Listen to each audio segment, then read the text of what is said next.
I did it in Spanish, we'd be here a long time. But Natalia, thank you very much. I've got to say that it is a real honor for me to be invited to stand at this podium, on this platform, in the company of such very intelligent people. I've really enjoyed this conference, and it's made a lot of lights go off in my chest. Can I have the next slide, please? So, climate change is something that's happening. Could I have the next slide, please? Climate change is something that is happening, and the most optimistic projections of emission scenarios have emissions going way up before they ever level off. And so that means that the world is going to change for us, and we have the responsibility to adapt to it or really suffer as a consequence. And so how do we adapt? Well, we do this in a number of ways, and we can make a dichotomy. We can say, well, we could pour some concrete, and we can also look for green solutions.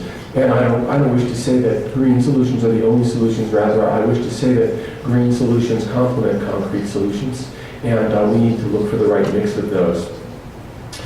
And so I'm going to proceed pretty much along this path, and at the end give some examples of where adaptation needs to go. Next slide. So this is what temperature looks like. If you take the worst emission scenario, that's the A2 scenario that you see at the top, and you look at 2080, you can see that it's going to become a much hotter place. The redder colors here are higher temperature, and these temperatures are the departure from current temperature. So you can see in the high latitudes, we can expect a temperature increase of about 6 degrees. And in the equatorial latitudes, we can expect something on the order of 2 to 4 degrees with one of the worst scenarios. Now, please understand, of course, you all understand this, that the climate of the world depends on the temperature of the world. So as the temperature changes, the climate changes. Next slide, please. So this is what rainfall looks like. So you can see, let's see, so the dark blue colors, that's more rain, up to 50%.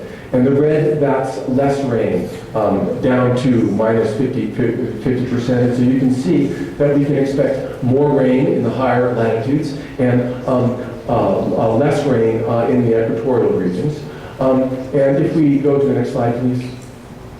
Good. This is what I was expecting. If we look at temperature projections for Ecuador, and you can see Ecuador there, sort of in light outline in the middle. You can see we can expect by 2100 under an A2 scenario an increase of temperature in some places of up to 5.5 to 6 degrees centigrade, and other places of only 2 to 2.5 centigrade degrees. Thank goodness, 2 to 2.5 centigrade degrees. All we have to do is turn on our air conditioning, right? And we'll be fine.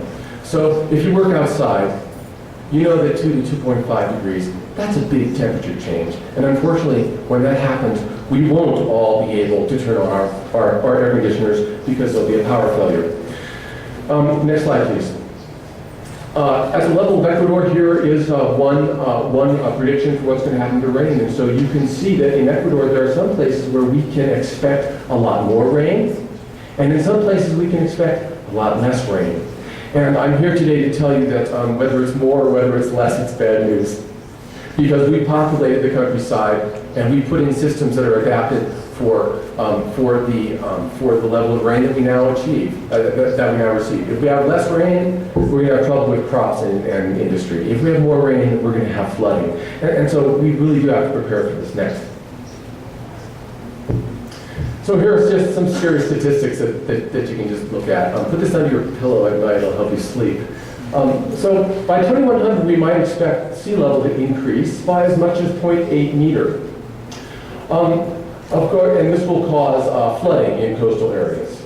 And of course, we can also expect more frequent and more powerful storms. And so in coastal areas, once you raise the level of the water, then you have a storm that creates storm surge on top of that, which means the waves come right in over whatever coastal protections you currently have, and you can wash out significant amounts of your coastal areas. And I'll have a slide to demonstrate how severe that can be. We can expect seasonal flooding, and we can expect in steep locations more landslides. In tropical areas, 30 to 40% less rain. In Dominican Republic, by 2100, we can expect 95% less runoff available for agriculture, 95%. That's a scary statistic. And of course, this has obvious implications for industry and agriculture, and of course, household use. There are a number of estimates of how much it's going to cost us. A World Bank study estimates that between 2010 and 2050, the cost of adapting to climate change will be $75 to $100 billion per year, on top of what we're already putting into our development efforts. I could probably, I've got that right here, just let me pull that out right now. I can't. None of you can. None of us can. Okay. And then, of course, we can also expect, and this is something I'm going to go into in more depth, loss of biodiversity. We can also expect loss of environmental services on which we all depend. In fact, our primary productivity depends on ecosystem services. And I wish to point out that it is the poor and the marginalized who are the most vulnerable to climate change. Because, you know, if you're rich and your house on the coast floods, you can buy another house someplace else. But if you're poor and your house on the coast floods, you got to just pull up and move someplace with no money. All right, so what's going to happen to biodiversity? Well, we're in the middle of a study about what's going to happen to biodiversity, and I can show you some preliminary results that don't have a real good scale on the side there. But the red areas here indicate a turnover in community structure of thousands of species. And the green areas indicate places where the number of species in community is going to stay approximately the same. Right? And so you can see that this is, for some places, pretty grim, and for other places, it looks pretty good. And you can imagine what sorts of things we might do. In the green areas, we might set up national parks or some kind of management there to protect those species. And in the red areas, if there are species that we're interested in, we can be creating corridors so that they can migrate to other locations. Next slide. Here's a map of what might happen in Long Island. Long Island is there next to New York City in the United States. If sea level rises and then you model the frequency of storms based on, you know, we say a 5-year storm, every 5 years we can expect a storm of this intensity. The increase of sea level with a 5-year storm floods about a mile of the waterfront. Now, would you please, I want you to notice all those little boxes there, those are houses. Those are houses and buildings and businesses. And so people stand to lose a lot of money when this happens. Next slide, please. Okay, so then just some scary statistics for Ecuador. This is from a study from the Inter-American Development Bank. This map shows predicted areas for disasters, and in this case, it's landslides and floods. And so the red areas are the places where we can expect more disasters, not unexpectedly. In steep areas, more landslides. Not unexpectedly, in broad, flat areas where big rivers go through, more seasonal flooding. Next slide. Okay, so what do we think of? We have these threats. We have these vulnerabilities to climate change. And what do we think of? Next, please. Well, we do what we always do. You know, we pour some concrete. We build dikes, we build canals to keep the water in line, we build dams to hold the water back. We increase our commercial infrastructure so we can move food back and forth to feed our population. We put in retaining walls, and we move people out of locations that are threatened and move them into other locations. So what's missing here? Next, please. Next, please. Well, of course, what's missing is that right now there are environmental services in these places that are helping to support the life that's there right now.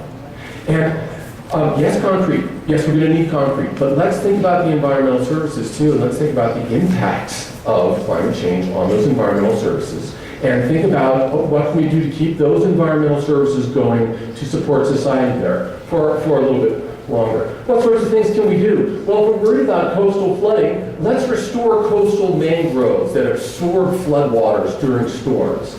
If we're worried about seasonal flooding, let's restore wetlands and let's restore watersheds so that they manage the water better.